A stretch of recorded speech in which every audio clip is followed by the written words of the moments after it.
Magandang araw po sa lahat. Ito ang inyong Ophel's Best Channel. Makikinig tayo sa mga kwento ng alamat at mga kwentong may kagandahang asal na matutunan. Maraming salamat po. Ang kwento natin ngayon ay tungkol sa ang mayamang lalaki na mangha sa isang pulubi. At ngayon, umpisahan na natin ang kwento.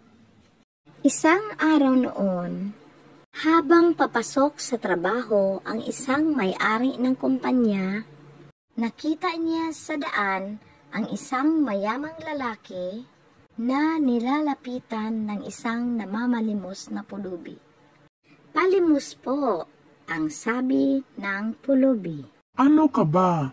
Nakaharang ka sa daan at wala akong pakialam sa iyo.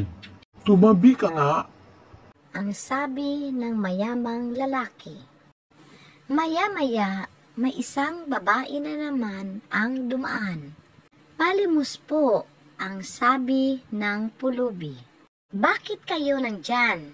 Pwede ba maghanap kayo ng pwesto na walang makadistorbo sa mga dumadaan? Wala akong maibibigay sa inyo," ang sabi ng matandang babae. Ang may-ari ng kumpanya na nakarinig at nakakita sa kanila ay nanlumo. Naawa siya sa pulubi, kung kaya't nilapitan niya ito. "Kumusta ka na?" Nagtatanong ang mayamang lalaki. "Nagugutom na po ako. Hindi pa po ako kumain." Sagot ng pulubi. "Heto ang pera, ibibigay ko sa iyo. Bilhin mo kung anong gusto mong bilhin." "Maraming salamat po." Nagpasalamat ang pulubi sa ibinigay sa kanya ng mayamang lalaki. Meron din namang mga mababait na tao na nagbibigay tulong sa pulubi. Marami pa ring nagbibigay habang nakatingin sa kanila ang mayamang lalaki. Nang hapong iyon, may mga lumalapit ring mga pulubi sa kanya. Sila ay humihingi ng tulong sa kapwa nila pulubi rin. Dahil wala silang pera ibili ng pagkain at sila din ay nagugutom na rin. Sa di kalayuan, nakatingin lang sa kanila ang mayamang lalaki. Namangha sa kanila ang mayamang lalaki dahil sa kanyang nakita. Ang pulubi na kanyang tinulungan ay tumutulong din sa kapwa niya pulubi. Nilapitang muli ng mayamang lalaki ang pulubi at kinausap niya ito. "Bakit mo ba pinamimigay ang pera mo na kung isipin, kailangan mo rin iyon para sa iyong sarili?" Ang tugon ng pulubi. "Ito lang ang masasagot ko sa inyo. Ang pagtulong sa kapwa ay lalo tayong pinagpala ng Diyos.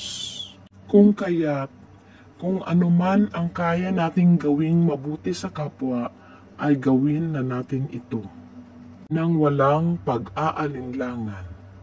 Ang tanging nasabi ng mayamang lalaki sa pulubi, "Napakabuti po ninyo. Masaya akong nakilala kita."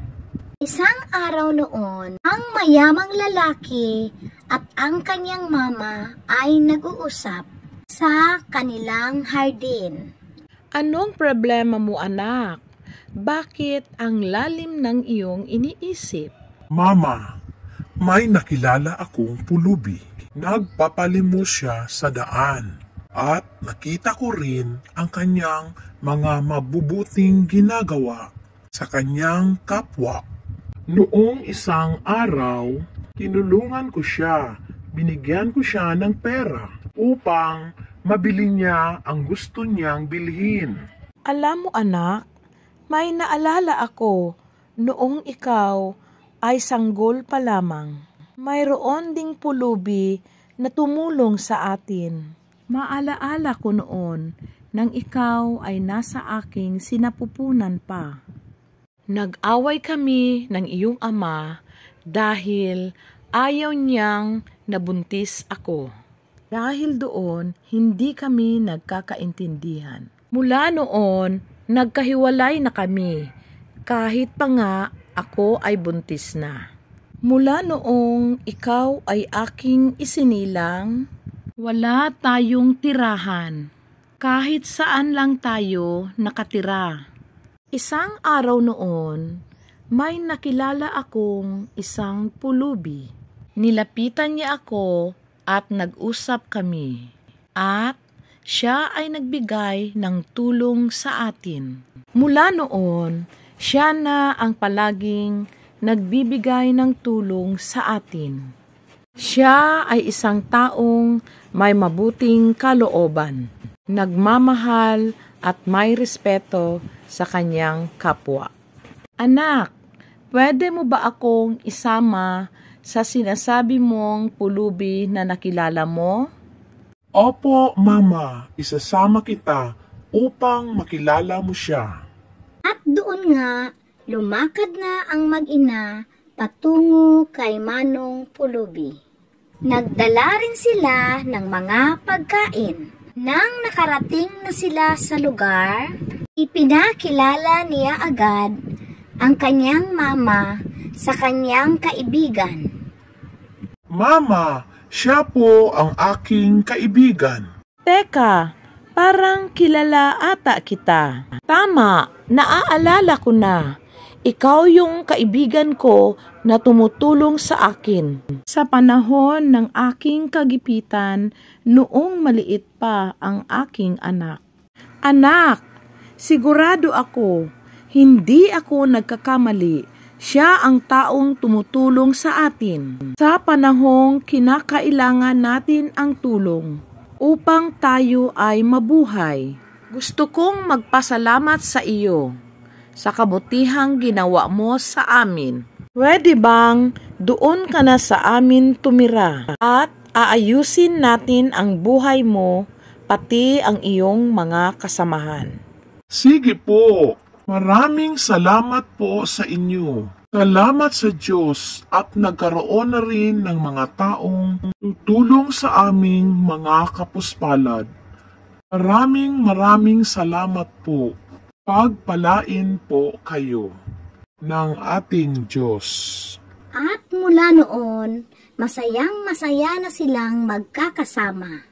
Sa tulong ng mag-inang may kakayahan sa buhay. Dito nagtatapos ang ating kwento. Sa kwentong ito, ano ang leksyon sa buhay na inyong natutunan? Na kung anong meron ka, dapat mo ring ibahagi sa iba. Pagpalain tayo ng Diyos kung ito ay ating ginawa. Maraming salamat po sa inyong pakikinig.